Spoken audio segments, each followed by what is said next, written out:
सिया हर घर की चर्चा बन चुकी है। जैसे पुणे में सिया गोयल का कांड हुआ और ये सिया गोयल के वजह से जो सर्व आज जो हर सोसाइटी में, चाहे उच्च प्रभु सोसाइटी हो या मध्यम मिडिल क्लास सोसाइटी हो, ये दोनों में अभी चर्चाओं की चर्चाएं बड़े बड़े स्वरूप से हो रही है, क्योंकि ये घर घर की कहानी है।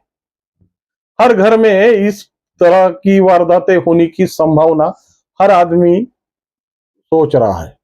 और वास्तव में जिस तरह से सिया ने किया और वो केतन ने किया, सही परिस्थिति में ये बातें हैं, वो सही तरह से सामाजिक परिस्थिति को या सामाजिक चर्चाओं में आज हर आदमी अपने खुद को टटोलने की कोशिश कर रहा है।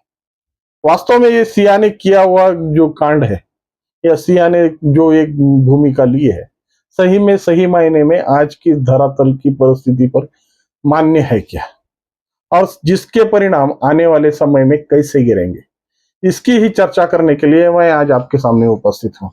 नमस्ते, मैं राजेश दुबे, राष्ट्र संवाद में आपका स्वागत है।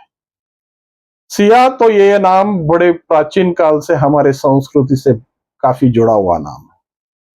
जिस तरह से सियावर रामचंद्र की जय बोलकर हमारे मन में एक नई संवेदना जागी होती है, लेकिन ये सिया का नाम लेने के बाद आज हर आदमी खुद के अस्तित्व को टटोल रहा है, अपनी घर घर की कहानी के बारे में सोच रहा है और हर समय अपने आने वाले भविष्य के बारे में इस सिया की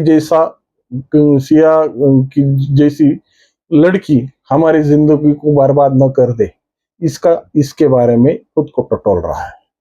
वास्तव में जिस तरह से सिया का कांड सामने आया और जिस तरह से सिया ने उस लोहगढ़ पर लिया कर अपने मंगेतर की जीवन यात्रा खत्म की, वास्तव में ये आज के परिधि में आज कहीं उसको जांचा जाए तो ये सही कदम है क्या? अगर अपने जीवन साथी के चुनाव के बारे में अगर सिया के मन में सब में बड़ा संदेह था, सिया उससे खुश नहीं थी, सिया के मर्जी के खिलाफ ये रिश्ता किया गया था, तो फिर सिया इसमें बोली क्यों नहीं? क्या पारिवारिक प्रतिष्ठा को देखकर अपनी चुप्पी बनाए रखी? या आपने जो आशिक के द्वारा दिया गया वह कान मंत्र इसके लिए बहुत बड़ा प्रेरित ठहरा। शायद आज तो सिया के और उसके आशिक की परिस्थिति आज जो हालत है, वो हालत देखकर हमें तो ये प्रतीत होता है कि समाज में आने वाली घटनाएं किस तरह से होने वाली है। आज सिया ये समाज की सब में बड़ी विभीषिका तो बन गई है क्या, और इसके माध्यम से समाज की क्या अवधारणाएं नई रची जा रही, इस सब को टटोलने की बारी आज सिया ने हर समाज के हर व्यक्ति के सामने लाकर रख दी। वास्तव में सिया ये नाम का जो कैरेक्टर है, आज सही में कश्मीर से कन्याकुमारी तक और अटक से कटक तक हर व्यक्ति के मन में एक संदेह पैदा कर रही है, अपनी घर घर की कहानी को टटोलने के लिए मजबूर कर रही है। यह सही अर्थ में आज का सामाजिक जीवन को सामने रख रही है। सही अर्थों में, सही मायनों में इस तरह का हमारा सामाजिक जीवन था क्या? इस तरह के संस्कार हमारे सामाजिक परिस्थिति में थे क्या? और आज जिस तरह से यह कांड होने के बाद हर आदमी व्यथित है और हर आदमी चिंता में डूबा हुआ है, वास्तव में इसका सही अर्थ क्या है? जिस तरह से हमने आज परिस्थितियों को अपने अपने अनुरूप ढालने की कोशिश की, अपनी आधुनिक जीवन शैली के माध्यम से जीवन में एक नया मोड़ लाने की कोशिश की, और ये मोड़ का ही असर जो आज हमारे सामने सिया के रूप में उपस्थित है ना, वो सब में बड़ा एक नया कांड है। क्योंकि जिस तरह से केतन अग्रवाल यह व्यक्ति जो पढ़ा लिखा है, अच्छे परिवार परिवार का एक सदस्य है, और यह परिवार जो उसकी परिस्थिति से ये दोनों परिवार एक आपस में अच्छे जान पहचान वाले हैं, फिर भी इस तरह की परिस्थिति लाकर पुणे में जो एक नया हड़कंप मच गया है ना, ये पुणे का हड़कंप आज हर देश के हर नागरिक को सोचने के लिए विवश कर रहा है। जो सिया एक जमाने का संस्कारों का रूप मानी जाती थी। शायद हमारे जीवन में जिस तरह से सिया का एक चित्रण हमेशा रखा गया है, सिया यानी कि तपस्या की सब में बड़ी मूर्त, सिया यानी कि जीवन का सब में बड़ा आस, सिया यानी कि जीवन की सब में बड़ी श्रृंखला। इस सब श्रृंखलाओं को इस सिया ने पैरों तले रोंद दिया, पैरों के नीचे कुचल दिया। और ये कुचलने के बाद जिस तरह से आज समाज में इस सिया के बारे में चिंताएं व्यक्त हो रही है, इस सिया नाम से जो एक घनघोर चर्चाएं हो रही है, और आज हर आदमी इस सिया को अपने घर के कहीं कोने में टटोलने की कोशिश कर रहा है। कल का भविष्य इस तरह का अगर हमारा हो तो इसका असर हमारे पारिवारिक जीवन पे क्या हो सकता है। ऐसी अवधारणाएं लेकर हर आदमी चिंता में, आज सही अर्थों में चिंता में गिरा है।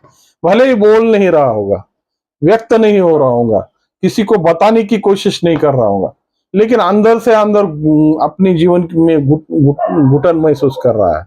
और ऐसी अगर परिस्थिति हमारे परिवार पर आई, हमारे परिवार में ऐसी घटनाएं घटी, तो इसका उत्तर क्या होगा, इसके लिए ये चिंता में डूबा हुआ आम आदमी आज भी वो भविष्य को सोच रहा है। आज जिस तरह से सिया गोयल ने अपने आशिक के द्वारा और अपनी जिंदगी की जो महत्वाकांक्षा है उसको पाने के लिए जिस तरह से इस केतन का काटा जड़ से उखाड़ा, शायद आज केतन के परिवार की हालत शायद बोलने जैसे नहीं हो। जिस तरह से केतन के परिवार इस संघर्ष से जूझ रहा हो, लेकिन सिया के बारे में अगर सोचा जाए तो आज उसको बचाने वाले कई हाथ इस समाज की भूमिका में सामने आ रहे हैं। ये हाथ क्यों आ रहे हैं? क्या ये हाथ हमारे संस्कृति के लिए सही मायने में सार्थक है क्या? और ये हाथों के द्वारा हमारी आने वाली पीढ़ियां किस तरह से बर्बाद होगी? आज भी जिस तरह से सामाजिक जीवन में हम अलग अलग परिस्थितियों में जी रहे हैं, हर घर की कहानी, हर घर की आंगन जिस तरह से इस समस्याओं से जूझ रहा है, इस समस्याओं के कारण सही मायनों में हमारा जीवन किस पड़ाव पर आकर खड़ा है, इसको टटोलना और इसको समझना बहुत जरूरी है। कहाँ गए हमारे वो संस्कार? कहाँ गए हमारे दादा दादियों की कही हुई कहानियां? कहाँ गए उस जीवन के आदर्श व्यक्तिमत्व कि आज जो जिनको देखकर हम अपने जीवन की यात्रा सफल बनाते थे? कहाँ गया वो पारिवारिक माहौल कि जिसका दर्द हर आदमी को एक दूसरे के लिए जोड़ के रखता था? लेकिन आज ये सब बातें केवल किताबी बातें रह चुकी है। किताबों में कही हुई घटनाओं की तरह काल्पनिक चित्र सामने आ रहे हैं, पर वास्तविकता में जिस तरह से आत्म केंद्रित वृत्ति से भरा हुआ ये जो व्यक्तित्व है, वह आज अपनी सही हकीकत बता रहा है। वो शायद सिया के नाम से हो या वो चौधरी के नाम से हो, ये सब किरदार आज सही मायने में समाज की पोल खोल रहे हैं। आज जिस तरह से समाज में हमने अपने मुताबिक हमने इस समाज को गठन किया है, समाज को जिस तरह से ढालने की कोशिश की, और जिस तरह से हम पाश्चात्य संस्कृति का अनुकरण कर हमको आधुनिक बनाने की होड़ में जिस तरह से हम हमारी मूल परंपराओं से रिश्ता तोड़ रहे हैं, उसका परिणाम ही ये सिया का कांड है। आज सही मायने में हर परिवार को यही समझना जरूरी है कि हमें सिया चाहिए या सीता, हमें वो राधा चाहिए कि आज की ये सिया। ये सब बातें जब सोचने पे मजबूर करती है ना, तो सही मायनों में परिवारों की टूटती हुई आसें और परिवार किस तरह से बिखर रहे हैं, परिवार किस तरह से टूट रहे हैं, परिवार की क्या व्यवस्था है सामने आ रही है, ये सब का माखोल उड़ाने वाली ये घटना जो ये कांड है वो आज महाराष्ट्र में घट चुका है। शायद इस सिया जैसी नौबत किसी पर भी न आए।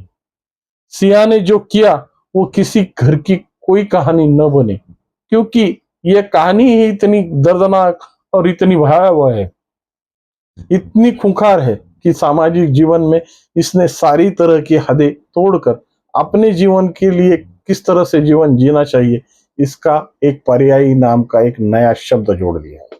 और इसका सही मायने में सामाजिक विवेचन और सामाजिक पुनर्लोकन, ये दोनों भी बातें आज समाज के लिए बहुत जरूरी है। शायद हम कितने भी भोगवादी समाज की ओर आकृष्ट हो रहे हैं, जिस तरह की परिस्थितियां आधुनिकता के नाम पर हम अपने जीवन में उतार रहे हैं, उसका परिणाम आने वाले समय में कैसा होगा? आने वाले समय की परिस्थितियां हमारे लिए ये जुड़ने वाली है क्या? और इसके माध्यम से जो समाज की सही मायने में अवधारणा हम भारतीयों ने रखी है, वो अवधारणाएं सही मायने में सफल होंगी क्या? ऐसे कई प्रश्नों को ये सिया ने समाज पटल पर मांडा है, और इसका सही उत्तर अगर आपके मन में कहीं टटोल रहा होगा, कहीं आपके मन को लग रहा होगा, तो निश्चित कमेंट के माध्यम से समझाइए। और वीडियो अच्छा लगा हो तो लाइक, शेयर और सब्सक्राइब करके मनोबल बढ़ाइए। नमस्कार।